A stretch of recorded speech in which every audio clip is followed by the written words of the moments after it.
Hello everyone, welcome to Analysistrends. I'm Rupam. I'm currently a business analyst. In this video, we are going to understand how to become a business analyst roadmap, which is requirement gathering as the fourth milestone. In the previous three videos, we have covered the milestone 1, 2, and 3, which is analytical skills, the education background, as well as the communication skills required to become a business analyst. Moving forward in this, we can understand how does requirement gathering is a key in order to achieve the business analysis tasks. We're going to discuss the key element, the challenges requirement gathering faces, the solution that you can the solution in which you can achieve the goals, and the action item that you can perform in order to enhance your requirement gathering techniques.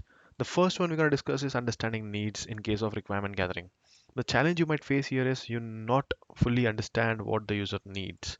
The solution to this is you need to talk to understand what they really want. The action item is you can use or you can conduct interviews or surveys with users to gather the requirements. The next key element for requirement gathering is defining scope.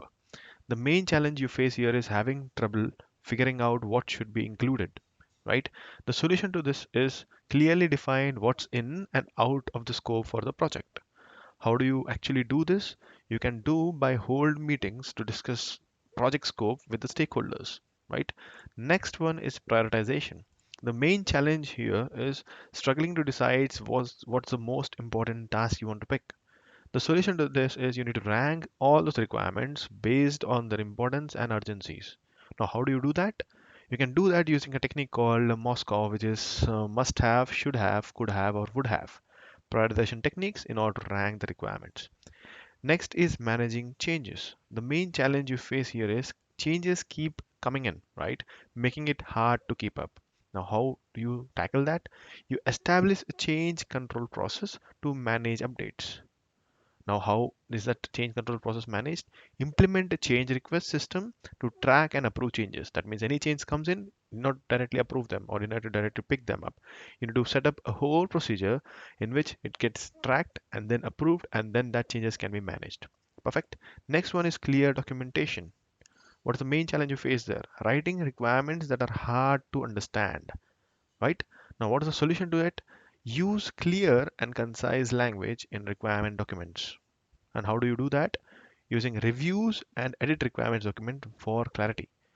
So review it and edit requirements document multiple times for the clarity.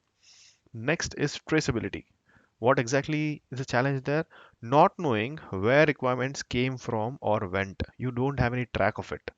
The best way you can tackle this is create a traceability matrix, right? Requirement traceability matrix or track requirements. And what you can do or how you can do that, you can maintain a requirement matrix to link requirement to the sources. Basically, you create a separate matrix, Excel file, which is there in our Analysistrends website. If you go to trace requirement 5.1, you can download the template and you can maintain your requirements and link the requirements to the sources. Next is validation. What is the main challenge you face here? Is the difficulty in confirming if the requirements are correct? Definitely. How do you tackle that? Validate requirement with stakeholders to ensure accuracy. Definitely, right? That's the first step. How do you do that? Conduct validation sessions with stakeholders specific to validation. Sorry. Next is conflict resolution. What are the main challenges you see here? Disagreement arise between stakeholders. Definitely. Correct. What are the solutions that you can achieve here is facilitate discussions to resolve conflicts and reach consensus. Basically, you need to facilitate the discussion so that make sure that ensure there is a resolution in the conflict. How do you do that? Hold meetings for stakeholder to address conflicts. Again, the same thing. You need to make a proper separate meeting where you can discuss about the conflicts. Next is communication. Communication for requirement gathering is very important. What is the challenge you face here? Communication breakdowns lead to misunderstanding. Definitely, right? Then what is the way you can tackle that? Improve communication channels between stakeholders. The way you communicate is different. The way you want to communicate is very different. The way you want to communicate is the channel. Like it might be email, interviews, workshop, one-to-one, anything it might be. Action item, use collaborative tool like project management software where you can definitely show all the task has been done or the tasks which are in progress or the tasks to do. Next is your user involvement. What are the main challenges you face there? User aren't engaged or do not participate in the process, right? Definitely, if there, let's say there you want to do a UAT, and if users won't involve in or won't engage in that, that would be a bigger challenge, right? What are the solution you can tackle is encourage active participant and involvement for the user.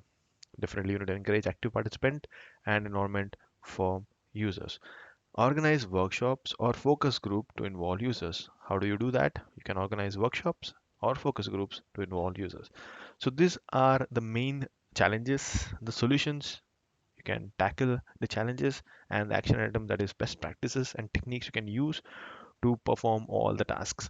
And this is a main skill for a business analyst, that is requirement gathering in order to achieve all the requirements and maintain track them.